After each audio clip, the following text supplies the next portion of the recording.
Hi there, welcome to Isbw, the podcast for wannabe fiction writers. I'm your host, Mur Lafferty. Happy New Year. I know it's middle of January.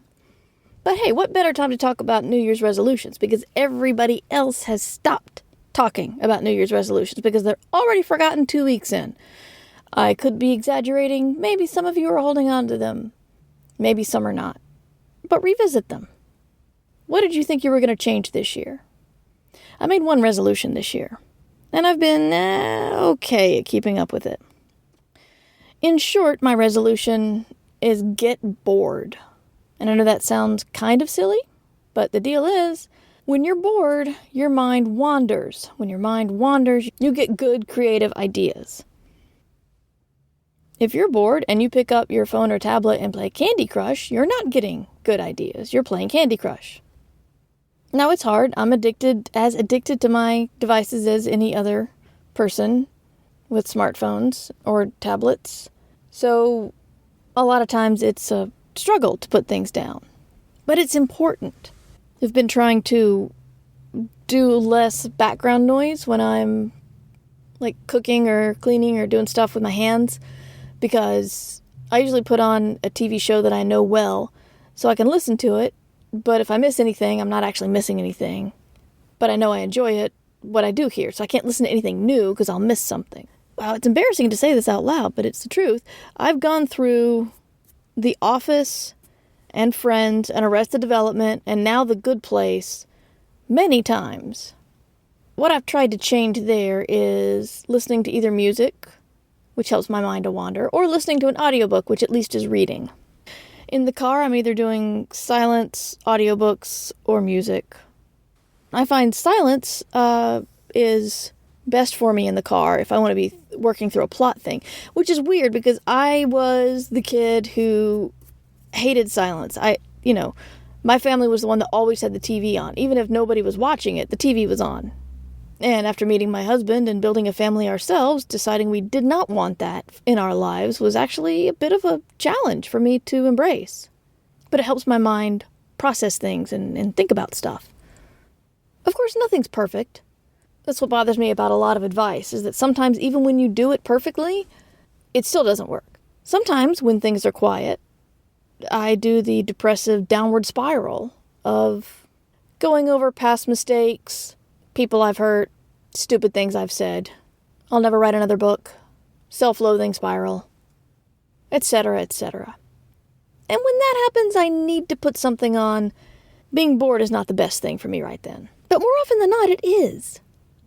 I know people are supposed to do, hard goals and stuff with their resolutions. They don't want to be fit. They want to run a 5K in 3 months. They don't want to make more money. They want to increase their client number by 10.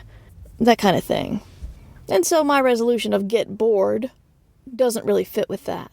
But the thing is, all I want to do is really stop looking at the phone and the tablet so much and let my mind wander. Because I have faith in my mind that something will come of it. Maybe good, it may be bad. But I'll have some sort of idea. And the next step is writing it down. I don't know if I'm entering a midlife crisis or something, but I feel like I'm learning a lot of life lessons lately. Like one of them is when you face your fears and you try to do something that's going to, that you've been afraid of, sometimes the thing you fear still comes true. You don't want to talk to somebody because you don't want to ask somebody out because they might shoot you down. You don't want to submit that story because it might get rejected. Those are legitimate fears. And that might happen. Can't remember if I've told this story on the podcast or not before, but my family and I went to a water park. Advertised steep, like almost 90-degree slides. And I thought it looked exciting, and I thought, I'll face my fear of heights. And once I got to the top, I thought, holy crap, what am I doing? I'm afraid of heights. I don't want to do this. And my fear of being shamed was a little bit stronger than my fear of heights. So I went through with it. And in fiction, when you face your fears, it's like you're elated. It wasn't as bad as I thought it was. I'm okay. Hooray. Look what I did. I did something brave. When I got off that water slide, I was pissed. Because it was not fun. I got water up my nose. I was still scared to death I was going to fall off the slide. It was just bad. It certainly didn't fix my fears. I didn't have fun. But then again, I didn't die. And I was brave for doing it. But whatever magical fix I was hoping it would do, it did not. I've had a fear of the dentist for quite some time because of a very bad experience when I was a kid. And I still have my wisdom teeth. And I got an infection around this time last year when the oral surgeon started talking about what he was going to have to do to get the wisdom teeth out. And in case there's anybody out there like me, I'm not going to go into the details. But I will tell you that everything he told me that could go wrong with this surgery justified the terror I felt about having my wisdom teeth out. I was just baffled. I was just sitting there going, I was right. This fear was not unfounded. I'm absolutely right to be utterly afraid of this. And here's a hint about building characters. Surgeons, there's something, I'm not going to go as far as to say sociopathic, but I'm going to say cold. There's something cold about people who cut into other people. Almost every surgeon I've ever met has been just like, the bedside manner's not been the best. Maybe they're not jerks, but they'll hand you the facts without, offering you a pillow to fall on. And, when I told the surgeon, I'm like, you've just justified every fear I've ever had about the surgery. And he's like, well, I'm not going to lie to you. I did not get my wisdom teeth out, by the way. I think I'm going to leave them where they are for as long as I possibly can. Oh, the guy did point out how old I was many, many times, which I did not think was necessary because I know how old I am.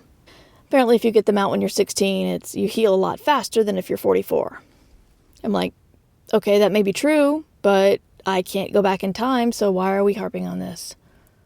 Yeah, he said it again. I'm still not 16. I'm the same age as the last time you said it, just a little bit older. I'm going off on a tangent here.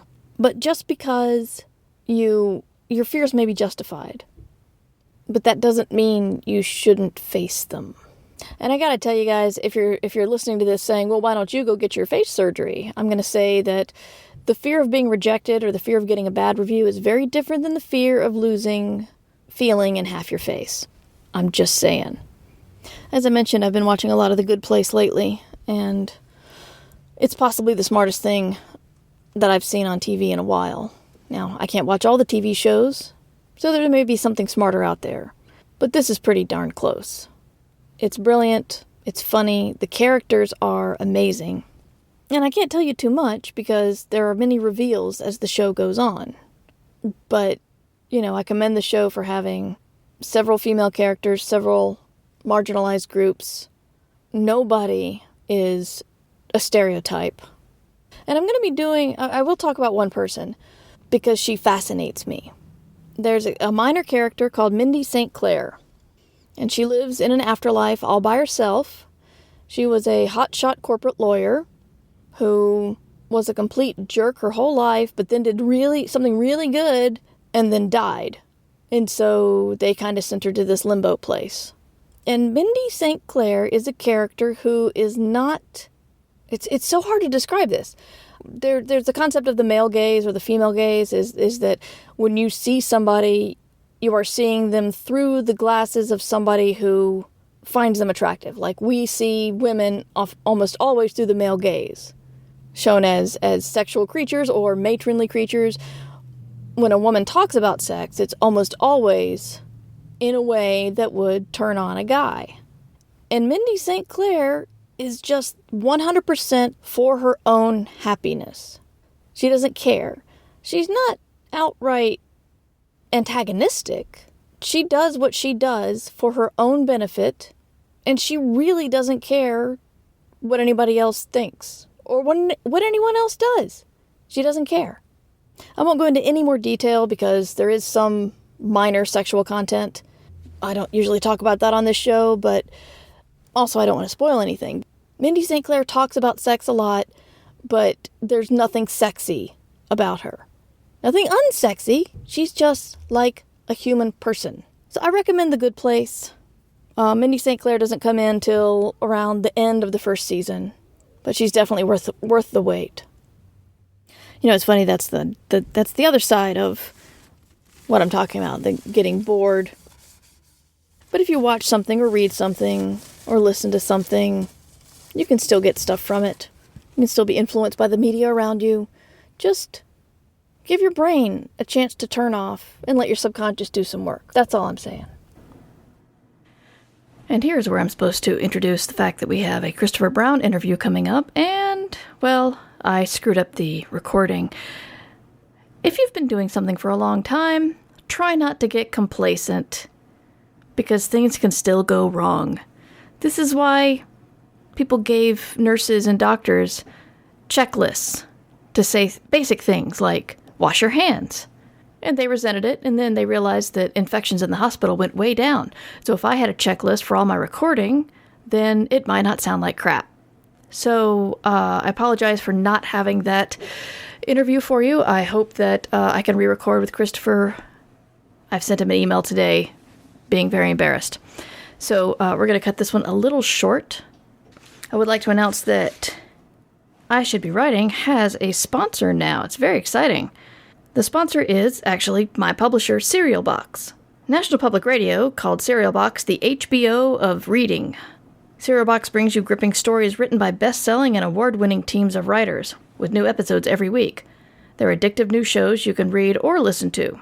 The Serial Box app lets you switch from listening to reading with a click.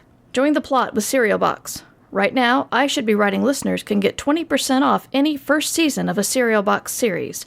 Head to serialbox.com and enter the promo code WRITING18. That's writing numerals 18. The URL is serialbox.com. And the code is WRITING18. Incidentally, if you didn't know, I write for the Serial Box horror/dark fantasy type story book burners. So if you want to reach me, you can get in touch with me at mightymer@gmail.com. The blog and show notes are at merverse.com. I should hopefully be appearing at Confusion coming up soon.